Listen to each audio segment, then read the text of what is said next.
നല്ല പൊരിച്ച കോഴീൻ്റെ മണം. ഇത് കോഴി ഇറച്ചിയൊന്നുമല്ല. ഈ റെസിപ്പിയെ ഞാൻ വിളിക്കുന്നത് സോയാബീൻ കടല ബോൾസ് എന്നാണ്. ഇതൊരു പ്രോട്ടീൻ റിച്ച് ആയിട്ടുള്ളൊരു സ്നാക്കാണ്. നല്ല ടേസ്റ്റിയുമാണ്. ഒരു പരിപ്പ് വടയുടെയൊക്കെ ഒരു ടേസ്റ്റൊക്കെ കിട്ടുന്നുണ്ട്. അതുപോലെ നല്ല ക്രിസ്പിയുമാണ്.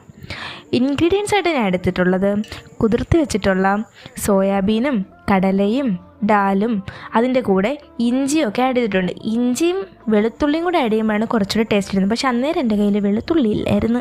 അതുകൊണ്ട് എനിക്ക് വെളുത്തുള്ളി ആഡ് ചെയ്യാൻ പറ്റിയില്ല. കുറച്ച് പെരിഞ്ജീരകവും പിന്നെ കുറച്ച് സവാളയും കുറച്ച് ചില്ലിയും ഒക്കെ ആഡ് ചെയ്യുമ്പോൾ നല്ല ടേസ്റ്റാണ്. ഇതെല്ലാം കൂടെ അങ്ങോട്ട് അരച്ചെടുത്തിട്ട് ഉരുട്ടി ഒരു മീഡിയം സൈസിലുള്ളൊരു ബോളാക്കണം. എന്നിട്ട് നിങ്ങൾ ചെയ്യേണ്ടത് എയർ ഫ്രയർ യൂസ് ചെയ്തിട്ടോ, അല്ലെങ്കിൽ ഇപ്പോൾ എയർ ഫ്രയർ ഇല്ലാത്തവരുടെ കേസാണെങ്കിൽ കുറച്ച് ഓയിൽ യൂസ് ചെയ്തിട്ടോ ഫ്രൈ ചെയ്തെടുക്കാം. ഡീപ്പ് ഫ്രൈ ഒന്നും ചെയ്ത് ഒരുപാട് എണ്ണ വാരിക്കോരി ഒഴിച്ചൊന്നും ഫ്രൈ ചെയ്യരുത്. കുറച്ച് ഓയിൽ യൂസ് ചെയ്തിട്ട് ഫ്രൈ ചെയ്തെടുക്കാം.